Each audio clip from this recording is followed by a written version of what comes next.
Mel, Anita, what are we talking about on this woo, day? we are talking about scammers. Ooh, I mean, boo. Boo! Scammers. It's funny that you wanted to talk about that today because I got two scammers trying to follow my Instagram today. Tell us. So I check out every single person who follows my Instagram page because I put a lot of information out on Instagram. And so I don't particularly want people who I don't trust or actually think are real humans to follow me. So I look at their profile, and usually it's pretty easy to see if I want them to follow me or not. But today I got this friend named, I take screenshots of him because I think they're funny, Akbar. You Oh, probably can't see it. And he enjoy meeting real people. I mean, it's a Akbar worthy does. cause. Enjoy meeting real people. Yes, I enjoy meeting real people. And then I got Peterson Joseph, kiss, kiss, heart, heart, heart, heart, heart.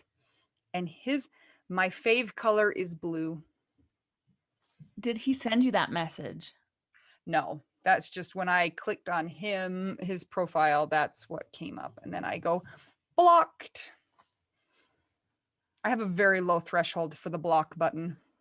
Oh, I do too. Yeah. So, we hear some interesting stories about people scamming others, especially scamming widows. It's so irritating and it makes you feel like those people belong in the ninth circle of hell. Don't you think? There's a special place, special Yes. scamming place for them to go, where they Yeah. get denied every time. I think we're getting a little bit better as a society with technology kind of sorting through some of the scammers. So, Mhm. probably most of the people that are on the internet, listening to us on the internet, are aware of a lot of the things just because it Yeah. kind of goes with the technology territory. But, everybody's worried about their grandma getting a call that says, "Hey, don't hang up. It's your grandson. Yeah, I need $8 million. And I they're live like, in Nigeria right now, but I'm stuck and I'm trying to get home." mm-hmm. Okay, that's a scam, if you were wondering. But there are all sorts of scams. Social There really are. Security. Mm-hmm. We have a few widow friends who have had their dead spouse's picture taken and used on dating profiles. We Yes. know more than one person that this has happened to. So, do you think that the solution to this is to not be like good looking because then people won't want to steal your profile pic? Or do you think there's another solution?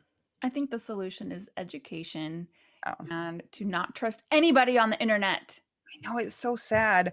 So, my friend the other day was telling me about an acquaintance that she has that was talking to her about a new relationship that she had. And the new relationship had started via Facebook, I think. And she got on there and searched this person, and this person had like 10 profiles. And so my friend was like, red light, red light, red light. But the friend, the person who was in that relationship, was so happy. And no, I'm recording. Didn't you put your sign up? They did not heed the sign. Get out of my bedroom. That was a scammer. The scammer came into my home The and scammer, unlocked my bedroom. the scammer's a 10-year-old. He's 11 now. Oh, Oh, and did you hear it? The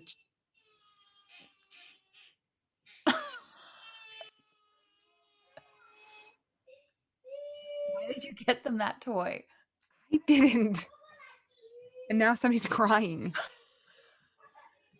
So my friend was explaining to me that an acquaintance of hers had contacted the friend and said that she was in this new relationship and she was so happy and things weren't working out. And then finally they were working out. And so my friend got on Facebook and checked out this guy, and he has like 10 profiles. And so my friend is like something's not right. It's not normal to have 10 profiles, but this girl is so happy that she's finally in this loving relationship and they don't know each other well. And so she was asking, like, should I tell her? Should I bring it up? Like, what's my responsibility? She was already saying that everybody was being really like down on her, and she did not appreciate that people didn't trust her to make her own decisions and things like that. And I was like, I don't know what the answer is in that, because obviously it is not real, but how much of it is your responsibility and how much is her responsibility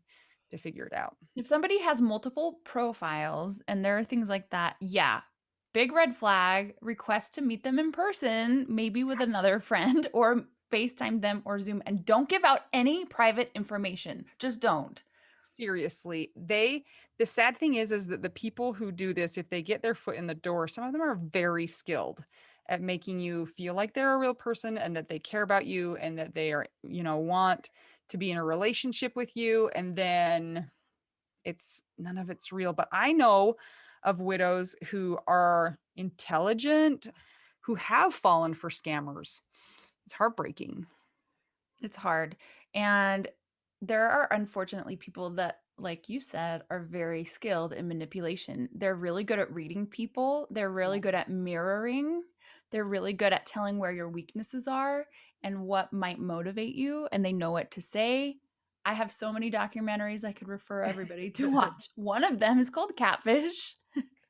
Yeah, so that's why I mean, I just have like I'm not talking to you on the internet policy, basically. I haven't had a lot of people who I suspect are real people want to talk to me, but I'm just not really, it's not on a dating site. I haven't put my profile out there for the purpose of dating, right? So if they just cold contact me, I'm not even going to engage with that. Yeah, so just be careful. Now, for example, our Widow Wives Club, we have a private Facebook group, but we require kind of a rigorous set of hoops to jump through, and there's good reason for that. But even still, please be careful. So if you are in our club and you have gone through those hoops, Yeah. there are always people that can get around things. So just really protect yourself and be wary of sharing information unless you feel like you really know the person. And maybe sometimes your senses are not even going to be right. So Yeah. having a friend kind of like double check for you or help you is going to be really, really helpful. Can you tell me why scammers pick the names that they pick? Like, what are some of the names? Like, I feel like they always choose two first name. They're like, my name is John Benjamin Johnson. Benjamin Daniel. And I'm like, that is two first names. Try again. And have you noticed that many of them are working on an offshore drilling site? Lots of them. Yeah. And they have a son or a daughter, and they also lost their wife. Have you ever noticed that? Yeah, like a Disney movie, kind of. Yeah. I get emails all the time. This is weird for piano lessons, and they're always worded the same way.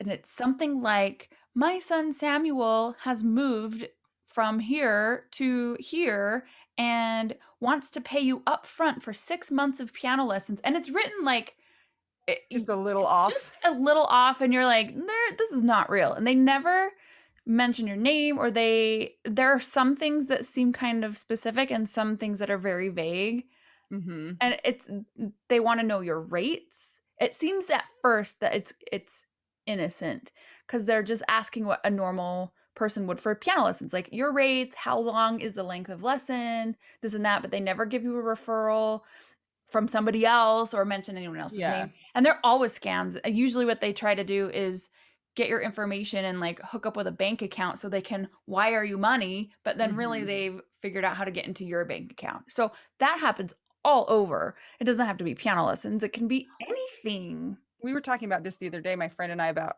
like on Craigslist or like the classified websites, how if you sell something, every single time somebody's like, I would like to pay you $200 extra and have my agent pick up the product and like all sorts of weird things. And I'm always like, who thought of this scam? Because my brain wouldn't even think, okay, I have this great idea. I'll pay them more and they'll go cash it at the bank and then it will be a fraudulent check and they'll be on the hook for the money or whatever. It's Yeah, just it's crazy. super weird. So, like we were talking about earlier with some of our friends whose husbands' pictures were stolen and used in dating profiles, those people have gotten contacted by multiple people because they, like, for example, one of our friends is the widow of an officer in the military. Oh, And so he has this picture, and it's very legitimate because it is and it was, but he is not alive. And these yeah. people are using his name and his picture to set up a dating profile and then try and scam people. So, Yeah. Mel, what are some ways that you identify scammers? bad grammar, Bad grammar. Very good. What else? vague, vague communication style. Hmm. I always look for their number of followers versus the number of people they follow. So, like, if they have 5 followers and then they have 3,000 people that they follow, blocked, So done. we're specifically, you're talking about In Instagram scammers, not Instagram just or in general. Facebook.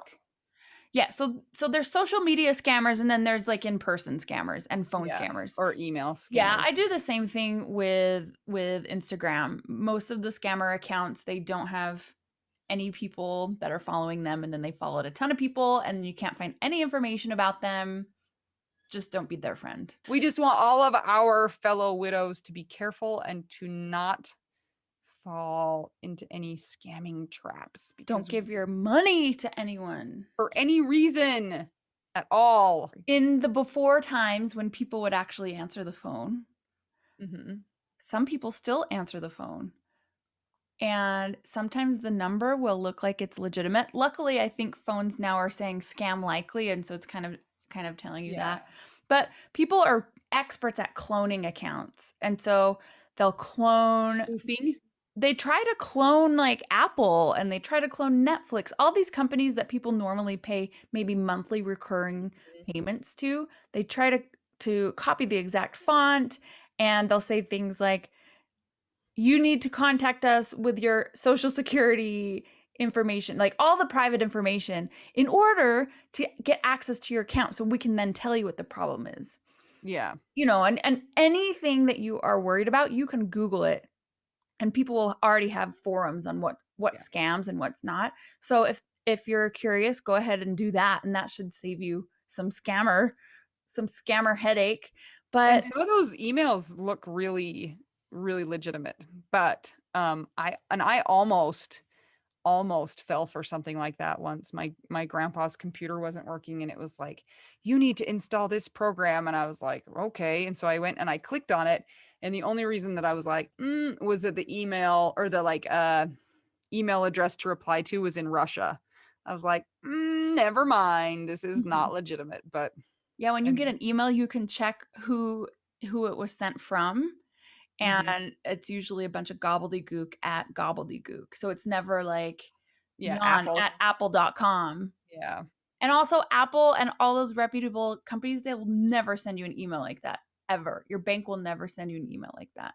To say, So what is your account number and what is your PIN number and how much money do you have? My name is Steve. can you just Steve take a Daniel. picture of the front and the back of your credit card and then send it to me because our computer crashed and we lost all the files. Don't believe it. But some of these are very skilled too. I mean, think about how, remember in the United States, how the Democratic National Party got hacked because somebody opened an email and it let them in and then like it was over. They had all the access to all the files. It's kind of scary. Yeah. Yeah. People are always going to be preying on others. And with our widow friends, we are especially vulnerable because we're sad, because death makes you sad. And also, Yeah. dead people have Social Security, at least in the United States. So just be careful. Have a financial advisor you trust, have a bank that you trust, contact actual people at the bank if you're ever Yeah.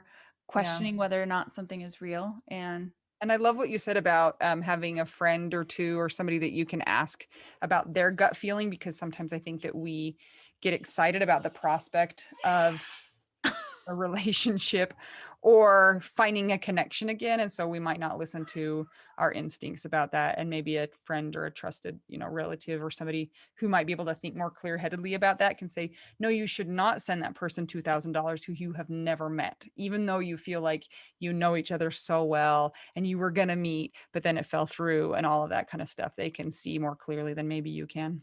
Mm-hmm. Just get used to recognizing red flags and then make a jacket out of it. I belong to a widow's lazy scammers Facebook group where people post the requests or the follows from people who are obviously scammers. I mean, I've had some amazing ones like the British royal family and General David Petraeus, who's like a 4-star general. No. My friend got a Josh Groban, in quotes, telling her she was beautiful. And guess how many followers he had on Instagram? 13. I was seriously going to say 13. No! 13. Maybe it's because I am Josh Groban. Oh, it was you all along. I see. I have no energy to be a scammer. I'm just using all my energy to be a widow. Another thing that I find very common is that whenever you post on Instagram and you use a hashtag that has widow or young widow or widows of Instagram, a couple days after that or the day after that, that's when you start getting requests from people who have not great intentions. Serious? Have you ever noticed that? Mm-hmm. No. And if you comment on sites that are associated with widows, then those people will follow you from there. It's the same way we find people, is like we're trying to find widows and that's how you do it, but they find us too. Here's another thing that I've noticed lately. We also have a YouTube account, which this video is on also, in addition to just the podcast and our Instagram TV account. And I have a music YouTube account. I have another music YouTube account for my relaxation music. And I have our widow YouTube account that I run. I only have gotten the scammer ones on the widow YouTube account. And it's like in the comments, and it's always something weird where it has a timestamp, like 0.23, and then some letters with a period. If you click on that, it'll go into your computer and like take over your information. Don't even click on it. If you see something like that with a timestamp and weird letters, just delete it as soon as you can. Or if you're on someone else's account and you see it, don't click it to see what it is. Just don't. I feel frightened now. It feels like everybody's out to get us. They are, but also here's the thing. Like technology brings about so much good, right? Yeah. It also brings about the same amount of bad. So I know it's like the way that we connect with others, which is so helpful, is the same way that scammers try and find their way into your heart and into your wallets. So don't let them do it. If you guys have had any experiences with scammers, either not falling for it or even falling for it, let us know. Comment below. And if you have any tips for avoiding scams or seeing them and trying to avoid them, also comment below. Yes, we want to hear. Let's help our fellow widows out. And if you're a scammer, boo. Don't comment. Don't be a jerk. Yeah. I'm Anita. I'm Mel. We're two young widows just trying to avoid the scammers at every turn. And we're trying to figure out, widow, we do now. Scammer's gonna scam. Don't fall for it.